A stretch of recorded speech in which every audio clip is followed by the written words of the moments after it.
warahmatullahi wabarakatuh. Perkenalkan nama saya Mila Gaindi Utami dengan NIM 240304547 dari kelas 3B Sistem dan Teknologi Informasi Universitas Muhammadiyah Profesor Dr. Hamka dengan mata kuliah Pemrograman Berorientasi Objek.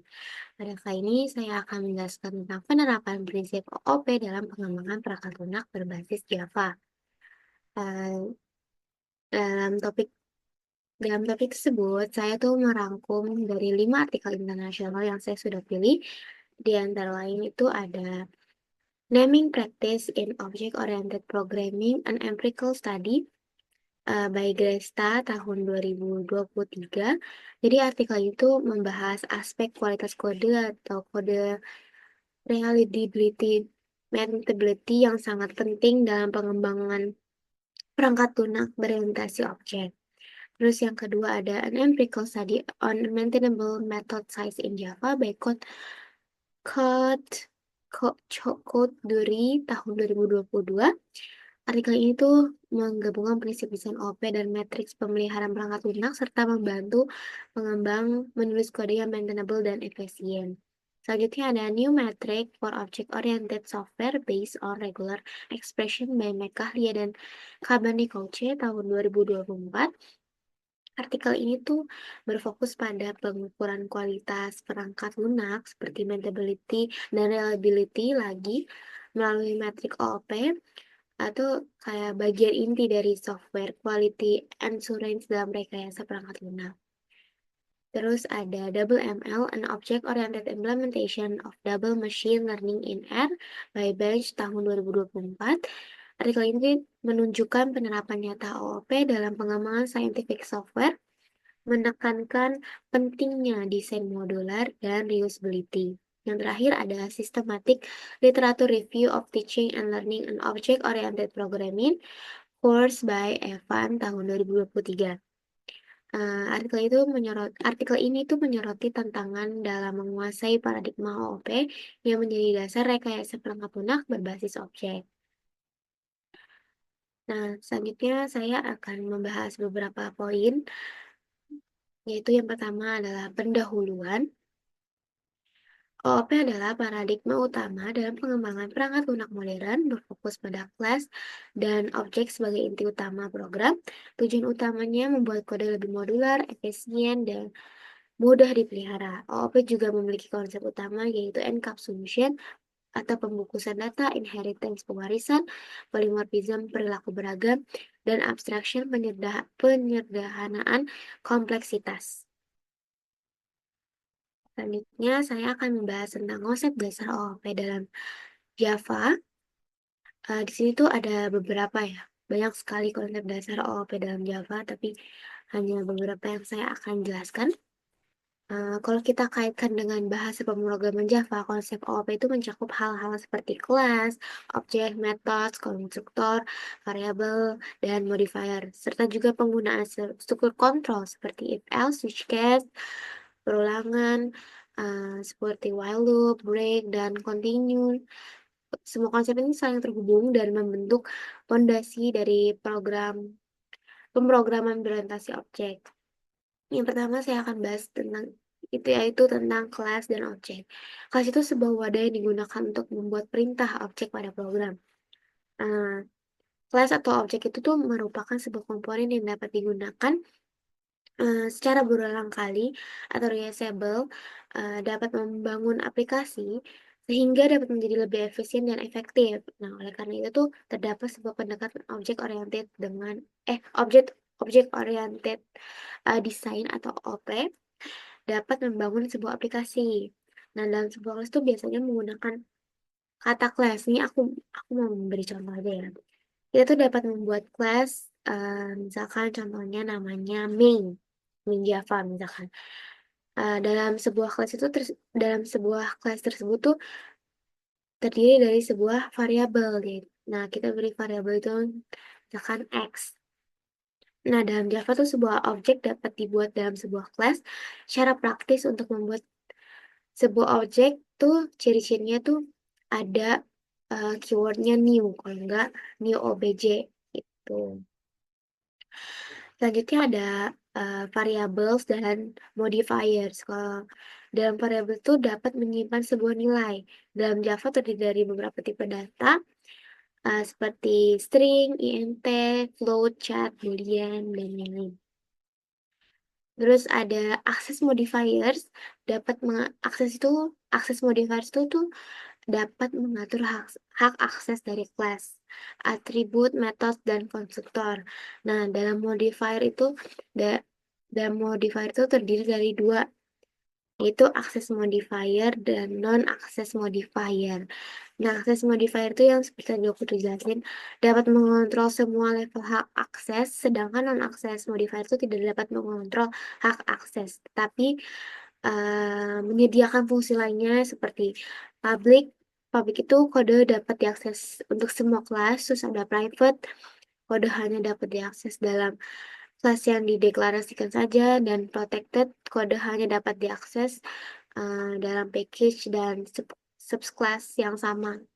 Terkait dengan inheritance, subclass, dan superclassnya.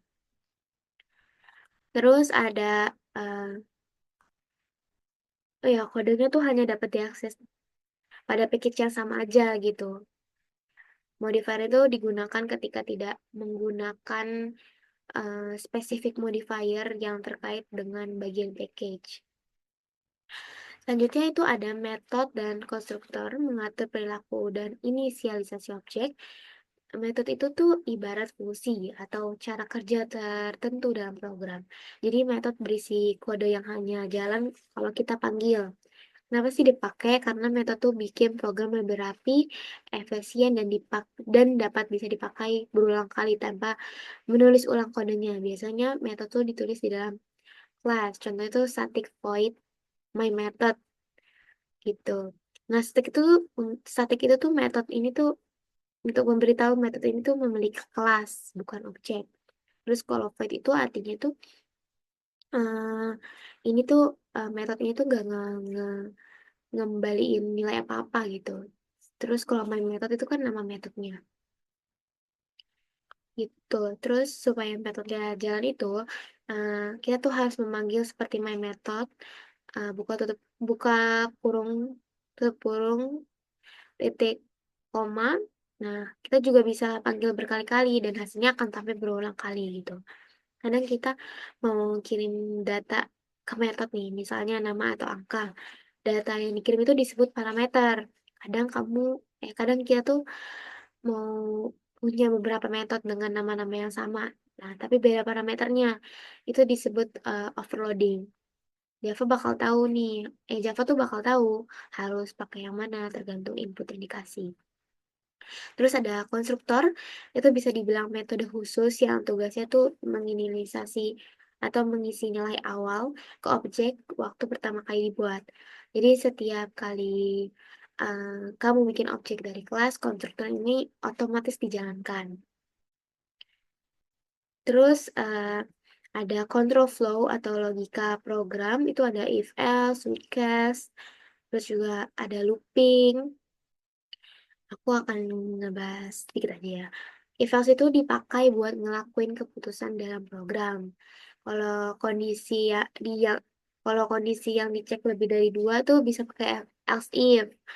Terus kalau switch case itu dipakai kalau kita tuh punya banyak pilihan kondisi tapi nilainya itu spesifik.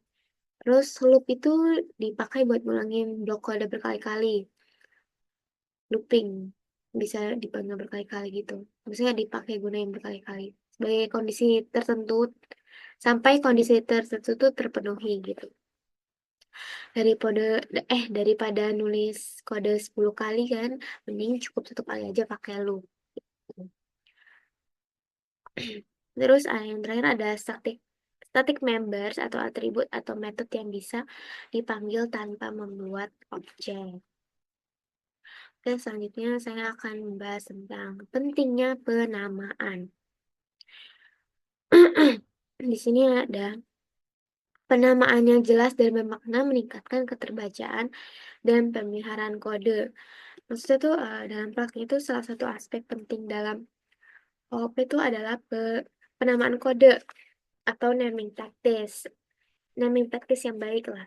Penamaan yang jelas dan bermakna pada kelas, objek, variables, dan metode akan mempermudah programmer tuh memahami tujuan dan fungsi dari kode tersebut tanpa harus membaca seluruh isi programnya. Contohnya tuh ini yang sudah saya beri tuh nama seperti calculate total atau total price itu jauh lebih mudah dipahami daripada cuman CALC1 atau TP itu kan kayak nggak jelas ya, arahnya kemana gitu. Fungsinya tuh buat apa tuh nggak jelas.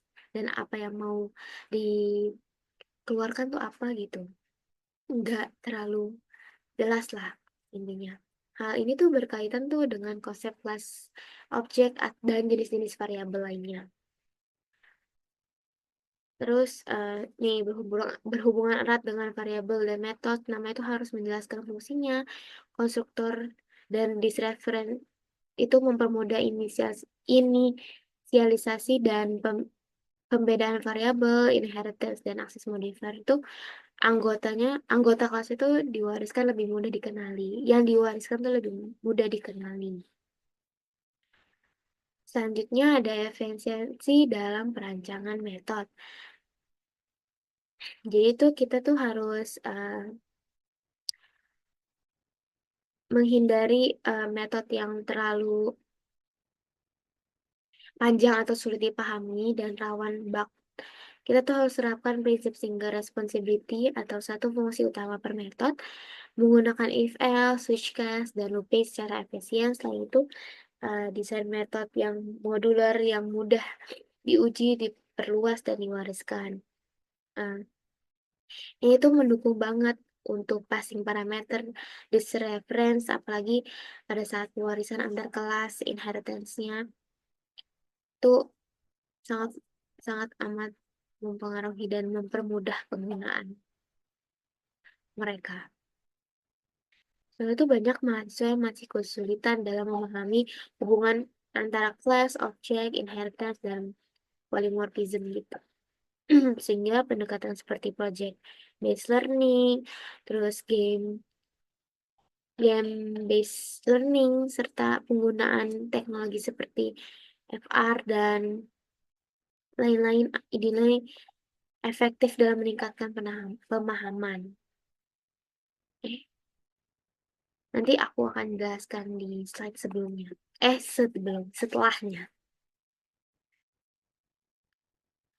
Pengukuran kualitas kode. Beberapa metrik OOP untuk menilai kualitas program itu ada encapsulation rate atau ER untuk mengukur seberapa aman atribut kelas, overload atau override method ratio OMR itu menilai penerapan inheritance dan polymorphism. Selanjutnya ada import conflict atau IC mendeteksi duplikasi atau konflik antar package. Selanjutnya ada Javalizer X atau JAX menganalisis struktur kode, konstruktor, dan elemen statik. Semua metrik ini membantu menjaga modularitas, efisiensi, dan stabilitas kode. Selanjutnya ada contoh penerapan OOP di dunia nyata. Yang pertama itu pengembangan aplikasi berbasis Java. Dalam pengembangan aplikasi besar seperti sistem perbankan, e-commerce, dan sistem akademik konsep kelas, dan objek digunakan untuk merepresentasikan entitas benda nyata seperti customer, transaksi, dan produk. Misalnya, objek customer memiliki atribut seperti nama, saldo, dan email, serta metode seperti deposit dan withdraw. Penggunaan encapsulation menjaga agar data sensitif seperti saldo hanya bisa diakses lewat metode-metode tertentu. Selanjutnya ada framework dan library modern.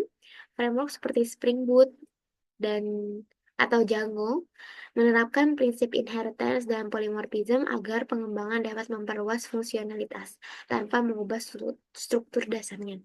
Contohnya, kelas controller dapat diwarisi dan dimodifikasi sesuai kebutuhan aplikasi. Warisan itu inheritance ya.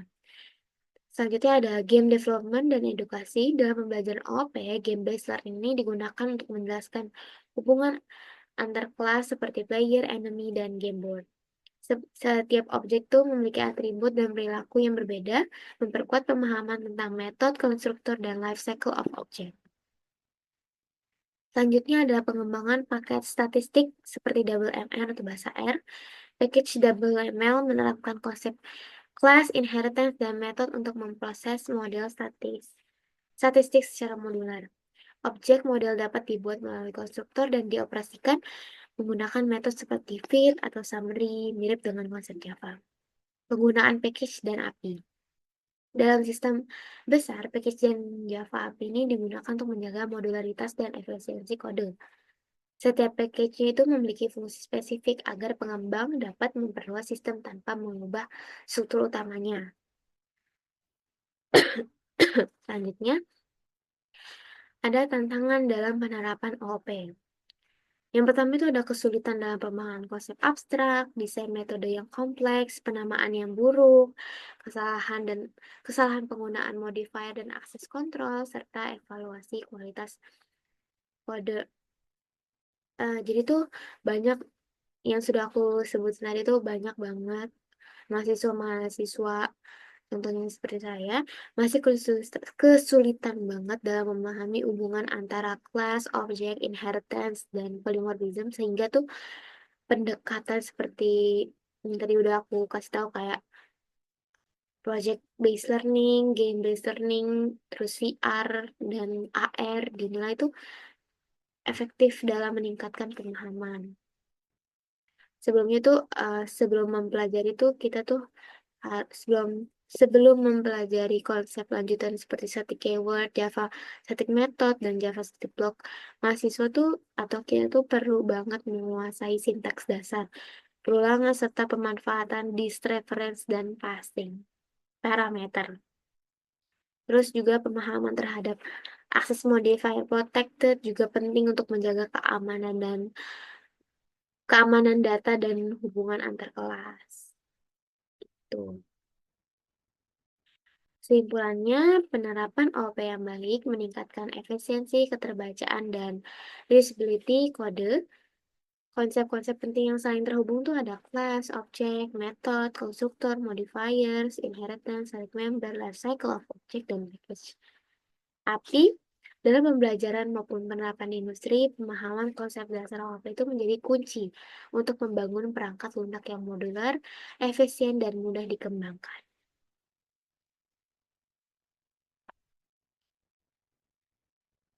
Ini dia referensi saya. Oke, sekian dari saya. Wassalamualaikum warahmatullahi wabarakatuh.